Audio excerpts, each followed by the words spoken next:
बनारस के पास वाले एक छोटे से गांव में विक्रम नाम का लड़का था। उसका पूरा परिवार बरसों से खेती किसानी पर निर्भर थे, पर विक्रम को कुछ अलग करने की चाहत थी।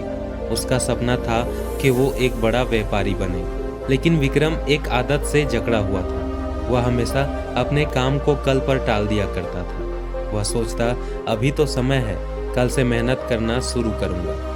उस गांव में एक साधु महाराज अक्सर आते जाते रहते थे। लोग कहते थे कि साधु महाराज के पास अनोखी शक्तियां हैं और जो भी उनकी बातों को ध्यान से सुनता है उसकी किस्मत बदल जाती है। एक दिन विक्रम की मां ने विक्रम को साधु महाराज के दर्शन के लिए भेजा ताकि वह अपने जीवन में सही मार्ग पर चल सके। विक्रम साधु महाराज के पास गया, लेकिन अपनी ढीली ढाली आदतों के कारण साधु की बातें ध्यान से नहीं सुनी। साधु महाराज ने जाते जाते विक्रम को सिर्फ इतना कहा, समय की कीमत समझो, वरना एक दिन पछताना पड़ेगा। विक्रम ने इन बातों को अनसुना कर दिया और सोचा, समय तो मेरे पास बहुत है, अभी से चिंता क्यों करूं। समय बीतता गया और विक्रम की ये सोच जैसी की तैसी बनी रही। उसने कभी भी अपने सपने के लिए गंभीरता से कदम नहीं उठाया।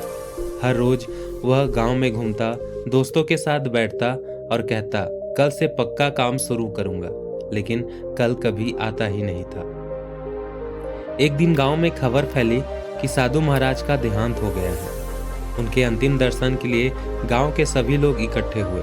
विक्रम भी वहां पहुंचा। वहां साधु महाराज का एक खास चेला गोविंद मौजूद था। गोविंद ने सभी को बताया कि साधु महाराज ने मरने से पहले एक रहस्यमयी भविष्यवाणी की थी। इतना सुनते ही विक्रम के कान खड़े हो गए।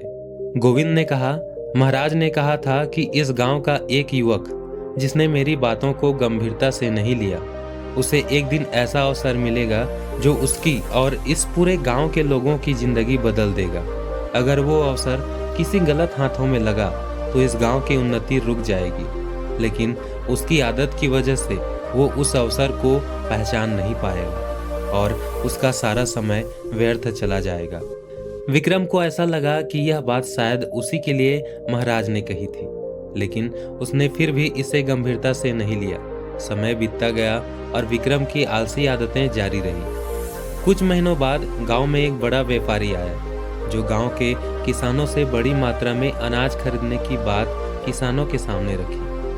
विक्रम के पास भी थोड़ी जमीन थी जिस पर उसके पिता ने मेहनत से खेती की थी। व्यापारी ने विक्रम को एक बड़ा सौदा करने का मौका दिया और कॉन्ट्रैक्ट का पेपर थमाते हुए कहा, अगर तुम कल तक यह कॉन्ट्रैक्ट साइन करोगे तो तुम्हारा भविष्य बदल सकता है। विक्रम ने सोचा, अभी तो बहुत समय है, कल सुबह साइन कर दूंगा।